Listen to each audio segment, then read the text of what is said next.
Československá televízia Bratislava, hlavná redakcia programov zo zahraničia, uvádza maďarský historický film nakrútený na motívy Gézu Gardoniho Jágerské hviezdy.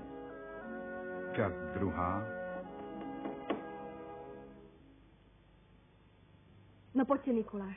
Dúfam, že nájdeme aspoň jedny šaty, ktoré by ste mohli na univerzite v Padove ešte chvíľu nosiť. Možno tieto. Vyzerajú ešte dosť obstojne, aj keď majú určite deravé vrecká, lebo Gregor v nich nosí všetko možné. Eva, ide za tebou akýsi pán Balog, vraví, že v súrnej veci. Kto vie, či nenesie odkaz od Gregora. Oni ženy sú nič urodzená, pani. Som Tomáš Balog Répaluš. Som obchodník a tak som sa dostal aj do vášho mesta. A keď som už raz tu, veľmi rád by som sa pozrel aj na ten váš jedný šperk, ak dovolíte. Ale my nepredávame šperky.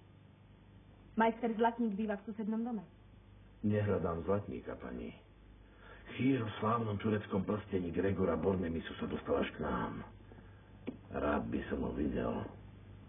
Som veľký obdivovateľ zlatníckeho umenia. Môj muž má turecký prsteň, ale neukazuje ho nikomu. Povráva sa, že ten jeho prsteň má čarovnú moc. Možno, že kedysi bol pre niekoho znakom čarovnej moci. Potom však musí mať aj nejaké zvláštne znaky. Takže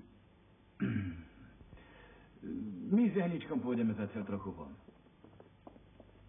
Nechoďte veľmi ďaleko, Mikuláš.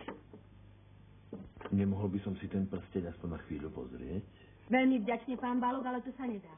Môj muž nosí ten prsteň vždy pri sebe a nikdy ho nenecháva doma. Takže bude lepšie, ak hádam počkám na pána manžela. To by ste čakali trošku pridlho, pán Balog. Šiel na Jágerský hrad. Na Jágerský hrad? A prsteň má pri sebe. Povedala som vám, že ho nikdy neodkladá.